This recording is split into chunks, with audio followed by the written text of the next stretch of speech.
ಈ ದಿನ ನನಗೆ ಬಹಳ ಹಸಿವಾಗುತ್ತದೆ. ಅಹೋ ಜನನೇ, ಆಟದ ತವಕದಿಂದ ಬಿಸಿಲಿನ ತಾಪಕ್ಕೆ ನೀರಿನ ದಾಹು ಹೆಚ್ಚಾಗುತ್ತದೆ. ಜೊತೆ ಹುಡುಗರ ಕೂಡ ಅಡವಿಗೆ ಬೇಟೆಯನ್ನಾಡಲು ಹೋದ ವಿರುದ್ಧ ಒತ್ತು ಮೀನಿದೆ ಎಂದು ಸಿಟ್ಟು ಮಾಡಬೇಡ. ಏನು ಆಶ್ಚರ್ಯ, ಜನನಿ ಹಾತ ಸುಭದ್ರೆಯು ಮಾರ್ಗಾಯಸದಿಂದ ಈ ವೃಕ್ಷದ ನೆರಳಿನೊಳಗೆ ಎಷ್ಟು ಬೇಗ ಈ ಕಾನನದೋಳ ಸಿಂಹ ನಾನು ಬರ್ತಲೇ ಬಾಬಾ ಎಂದ ಕ್ಷೀರಪಾಕಾದಿಗಳನ್ನ ಉಳಿಸುವ ನಮ್ಮ ಜನನಿಯು ನಾನು ಎಷ್ಟು ಕರೆದರೆ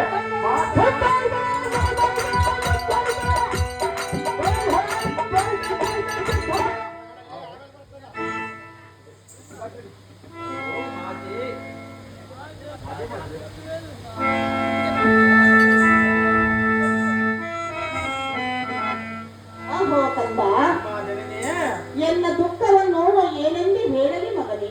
ವಿಷಯನ್ನು ಹೇಳು ಅಮ್ಮಯ್ಯ. ಹೇಳಲಿ ಕೇಳು. ಅಮ್ಮಯ್ಯ. ಏನು ಹೇಳಲಿ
ನನ್ನ ದುಃಖವನ್ನು ಏನೆಂದು ಹೇಳಲಿ ಮಗನಿಗೆ?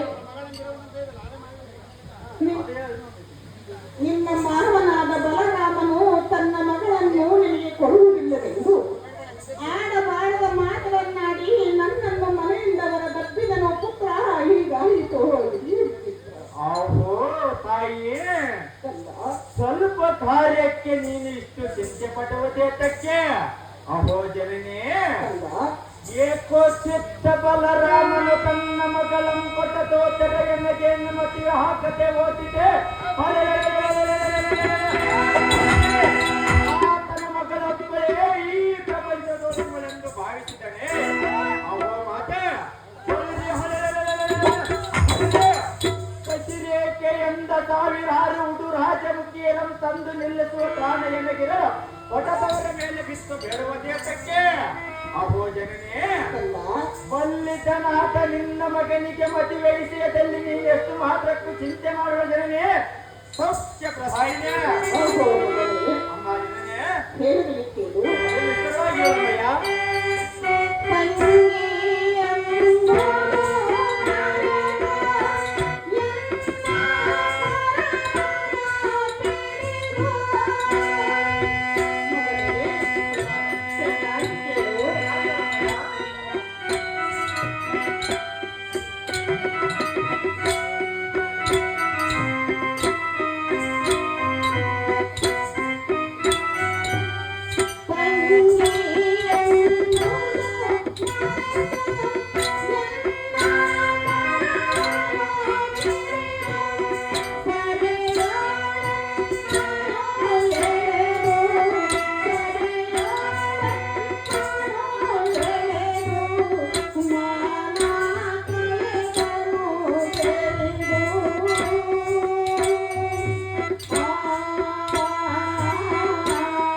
ಎಂಬ ಅಂತಃಕರಣವಿಲ್ಲದೆ ತುಂಬಿದ ಸಭೆಯೊಳಗೆ ಬಾಯಿಗೆ ಬಂದಂತೆ ಮಾತನಾಡಿದನು. ಹೌದು ಅಮ್ಮಯ್ಯ.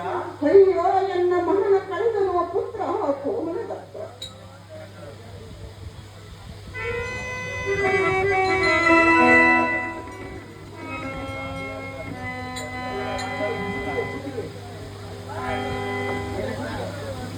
ಮಗನೇ ಎಷ್ಟು ಮೈಸೂರು ಸಹಿತ